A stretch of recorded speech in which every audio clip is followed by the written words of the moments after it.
You won't believe what happened in that courtroom. I was there, and I still get chills thinking about it. Stick around, because this story is a powerful reminder that true character isn't about the uniform you wear, but the heart that beats beneath it.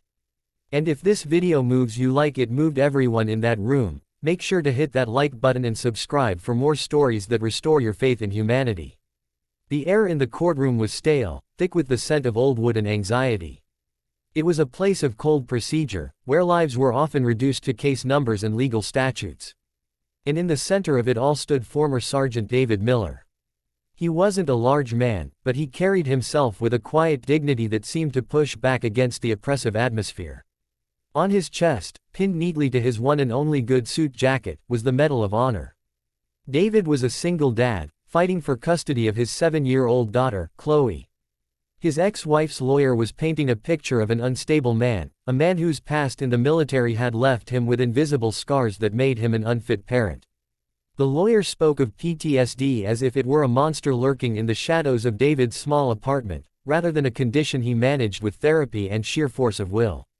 Presiding over the case was Judge Harold Weston, a man whose face seemed permanently set in a frown of impatience.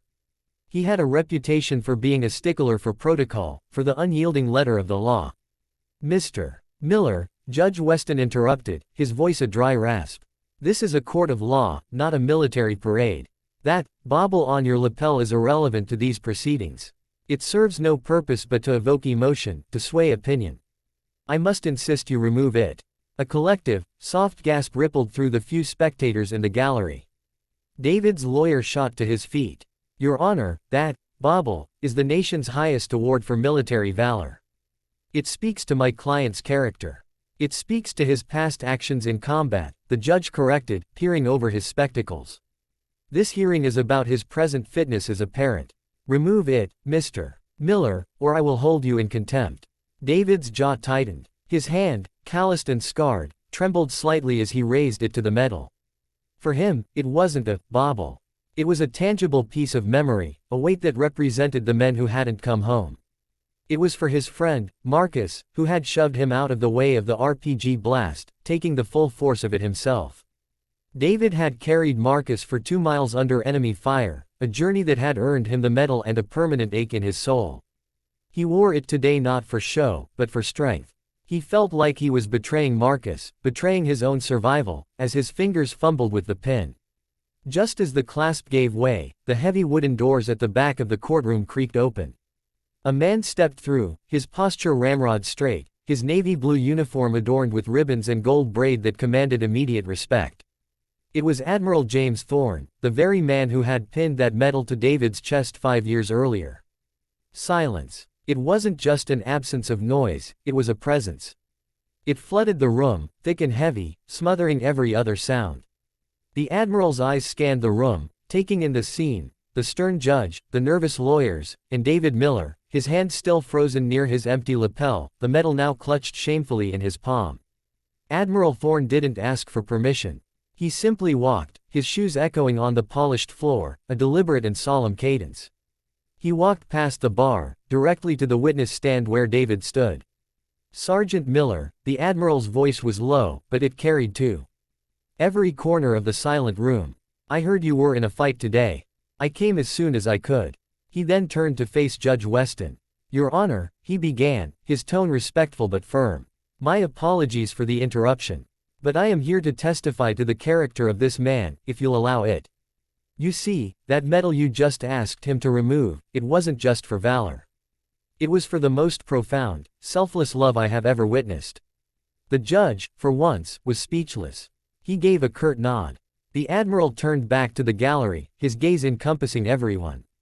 The official citation says Sergeant Miller carried his wounded comrade, Corporal Marcus Jones, to safety under intense enemy fire. That is the sterile, military version. It doesn't tell you that the shrapnel in his own leg was so severe, the medics later said he should not have been able to stand, let alone run. It doesn't tell you that when he finally reached the evac point, he collapsed, and the first words out of his mouth were not for help for himself, but, take care of Marcus. Admiral Thorne's voice cracked. I was the one who visited him in the hospital. He was in and out of surgery for days. And when I finally told him that Marcus hadn't made it, this hardened soldier, this hero, broke down and wept. He said, I promised his little girl I'd bring her daddy home. He looked directly at the judge. Your Honor, the man who wears that medal is the same man who, upon returning home, tracked down Marcus's daughter. He found a child being raised by a grandmother struggling with dementia. He didn't just send money. He became a part of her life. He became her father. The little girl he is fighting for today, Chloe, is the daughter of his fallen brother in arms. He adopted her to give her the stable, loving home he promised her father she would have. The Admiral pointed a finger at the medal in David's hand. That piece of metal is a symbol of a promise kept under fire, and a promise kept in peace. It is the very essence of his fitness as a parent. It is a testament to a loyalty and a love so fierce, he would literally walk through hell for his child.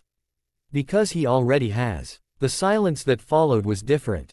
It was no longer tense or oppressive, it was awestruck, humbled.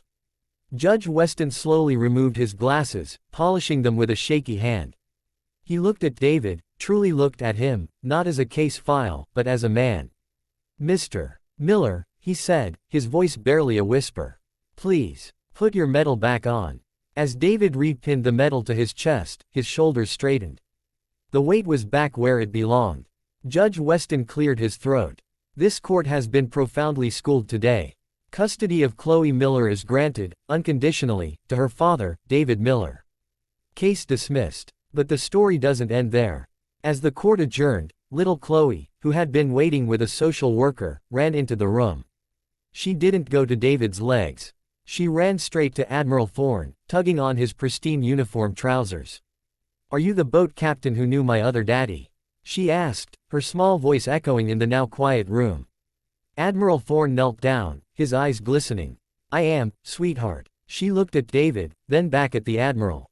My daddy says that when you're really, really brave, it's because you love someone more than you love yourself. The Admiral could only nod, placing a hand on her head. Your daddy, both of them, are the bravest men I've ever known. This story is a testament to the fact that heroes don't always look like what we expect. They are the quiet ones, the ones who carry their burdens with grace, and whose greatest battles are often fought not on foreign soil, but in the quiet moments of everyday life. David Miller fought for his country, and then he fought for his daughter. And in the end, love and honor won.